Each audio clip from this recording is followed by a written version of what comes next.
Hi folks, Mr. Teslonian here. Today what we're going to do is build a gasifying barbecue system from a 5-gallon metal can, a piece of 10-inch stovepipe material that's a heavy duty, very thick stovepipe material, and it'll hold a bocce grill right here. The other tools you're going to need here is going to be a drill and 2 drill bits. I got a 1/4-inch drill bit size and a 1/2-inch drill bit size. The 1/2-inch is going to be used to drill holes all the way around the bottom, about 1 inch apart, around the bottom of our inner burn chamber piece, which is this piece. The 1/4-inch bit is going to be used to drill holes all the way around the top here, about 1/2 inch apart.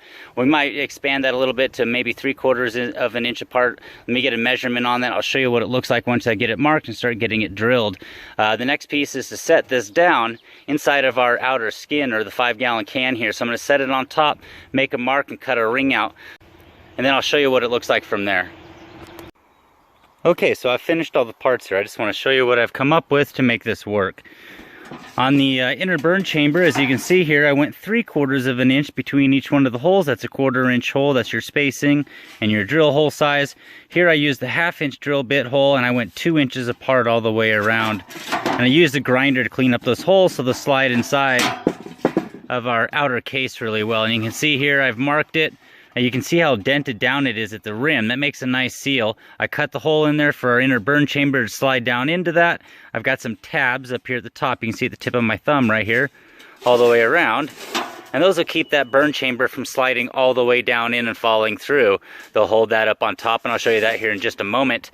You can see our grill now is set up. It's adjustable. I've got little pins here. You can just pull those out, slide it up, and adjust it back into one of the other holes, which is going to be a little more difficult to do. There's one right there with one hand. You can adjust the holes, slide it down, pull it up so you can get it the right height that you need. You can even bring it all the way down to the bottom when it's all biochar, so you can still cook on it when it's all the way down at the bottom of its burn cycle. Let's quickly go ahead and pull that out of there. You can see here I just used some piece of tubing as a guide for the rods on the grill. The inside here, if I give you a look, just the hole for our inner burn chamber. Down here at the bottom, I've used an 1 1/8" hole saw, and those are 4 inches apart all the way around. That'll give us our airflow into the entire burn chamber there, between the walls here and up through the inner burn chamber. Let me go ahead now and get this to set down in there. Hopefully I can do this one-handed. Alright, so I've got it now started down inside of there. What we're going to do is just push this down carefully. Alright, so now I've got that pushed all the way down in there. You can see how nice it sits. The little tabs hold it up. You know, down in here, because of the tight fit with the angle, it's really well sealed against the edge, which is what you're going to want. You don't want it coming by there with an airflow at all. You can see our line of burn holes all the way around. For the bottom of the inner burn chamber, I found the burn piece for an old stove, the cooktop stove. That was the electric range little pan underneath there. I've got some tabs down here in the bottom that'll hold it just inside of our inner burn chamber, right above the holes in the bottom of that, just like that.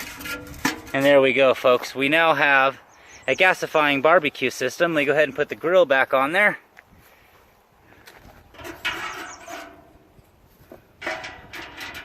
Alright, take me just a second here to line this all up.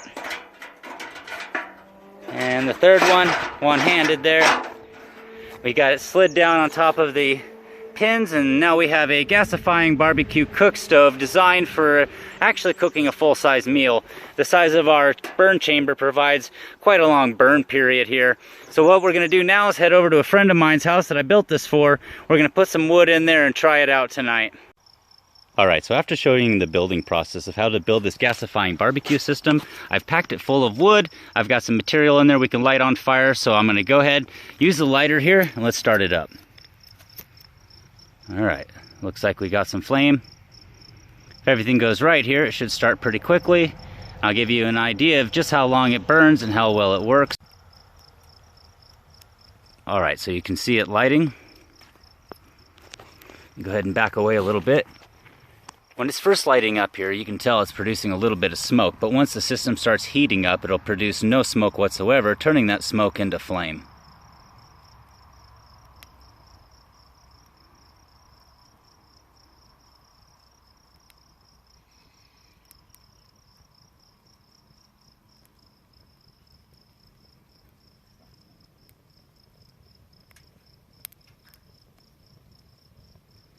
Alright, so if I back up now just a little bit, you'll notice no smoke anymore. Already gasification starting to take place, producing a nice clean flame.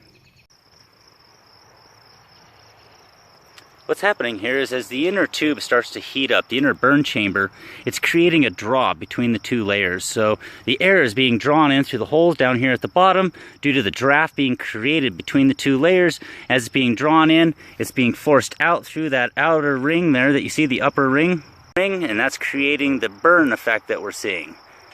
As it's mixing colder air in with the wood gas, what it's doing is mixing fresh oxygen and cooling the smoke, allowing it to be combustible. Alright, so now the wood mass is definitely burned down below the burn ring holes, and you can see just how well that's really working. Back there in the background, all the way around the ring, you can see the nice little lines of fire coming out of the holes.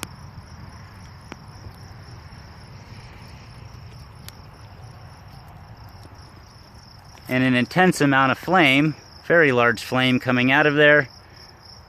Clean, nice color to it. You can see the wood gas in action. Alright, so here's a nice final shot. You see how well the burn ring's working all the way around. Let me tell you folks, that is a hot fire coming out of there. For the small amount of twigs that I throw in there, the scrap wood, that is a large amount of energy output. An extremely efficient, easy to build way that you could use to cook food